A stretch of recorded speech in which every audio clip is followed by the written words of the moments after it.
So, Matt, first of all, thanks a lot for taking the time to be in our video series. So I'd just be interested in perhaps your view on where you think we are now and maybe where the industry is. And then as a sort of addendum, how bad is ESG data? We have so much of it precisely because it's inefficient in the way that people fill out these surveys and everything. So can you just talk a bit about how much it took to solve that problem? ESG data is something that continues to evolve. The good news, it's evolving rapidly and has significantly over the past 10 years. But let's just still be honest about where we're at. If we have, for example, credit ratings, correlation between different rating providers ends up being roughly a 0.9. That's not the case with ESG data. It ranges anywhere from a 0.38 to 0.71. So it doesn't even get to the top end of what traditionally investors expect from a way to look at different ratings in the financial world. But what I would also say as a counter to that is the coverage of data and the coverage of data with companies across asset classes has rapidly improved. And we capture that with our platform because the Suzy engine has now 25,000 issuers that are covered. We have a range of roughly 90% of the large caps covered with ESG data. And mid caps, it's roughly 80%. And with small cap, we're at 70. 10 years ago, we couldn't have had those numbers. So the data continues to evolve. The coverage is getting to a place where it's, I won't call it ubiquitous, but it's certainly something that you can rely upon as gathering that information to start your discussions with companies with a set of tools that you didn't have in the past. And we've worked to organize all that information and supplement it with proprietary information into that platform as well. We have 24 different specific industry insights on key ESG factors. We've put together 200 ESG profiles. We have over 500 engagements all written down about where we're at with those ongoing discussions. And maybe on that one, I will just say part of the joy I've had over the past year and a half with working really with the equity team, and let's say since you arrived with Alex, is engagements that we're doing jointly together and grabbing that information and putting it into the software that everyone can benefit from as a company. I mean, that's a great point. It's interesting. We recently had an engagement the other week, and what I love about the data that we ingest today from our platform is actually that we have our own scoring, our own proprietary view of the world, but we can also see what everyone else sees. So we can see where there are errors. We can see where we can go in and talk to a company.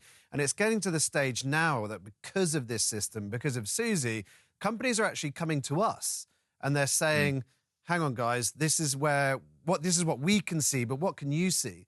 And this is just another level of engagement of a company. They know they want to be sustainable. They know what they want to be perceived as sustainable, but it just gives them even more credibility maybe when they go to their board and they say, look, we need more budget or etc. You can imagine the scenario. And for me, just going further, I really feel like, yes, it's true today that 90% of the S&P 500 companies have sustainability reports, their own individualized sustainability reports.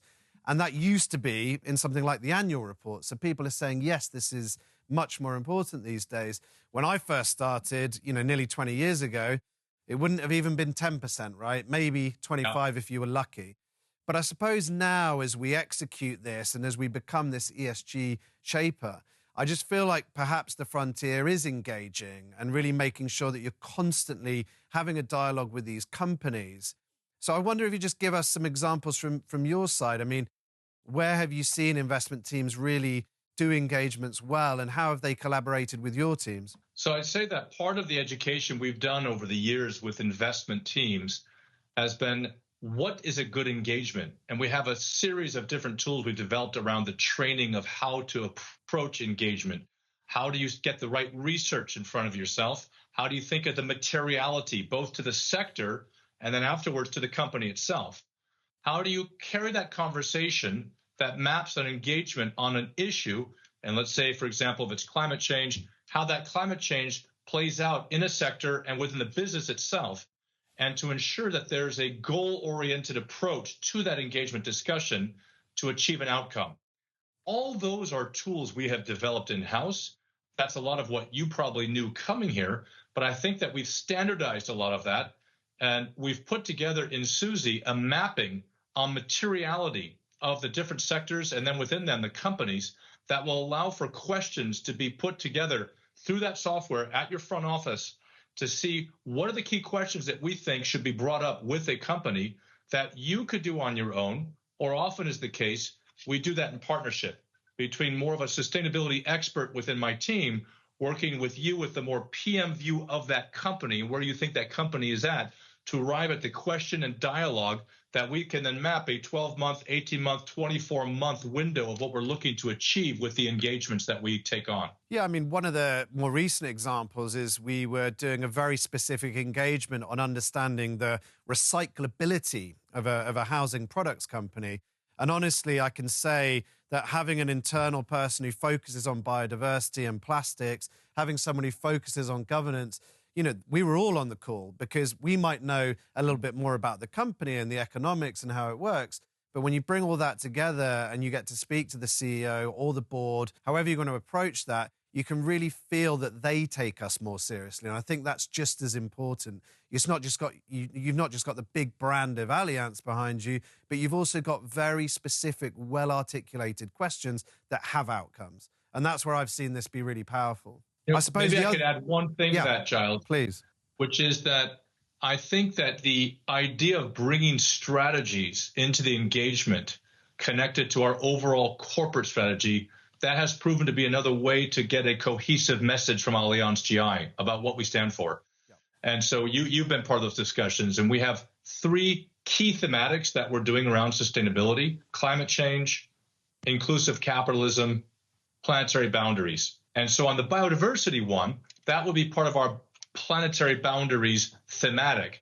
And what we really seek to do is bring that into an engagement discussion with specificities to the sector and the company, and then extend it all the way from engagement to the voting exercise. Yeah. And that's a lot of what we've been doing with a bit more of a punchy, impact-oriented approach to public equities that, let's say, 3 years ago, we didn't have that capacity, that ability, the tools.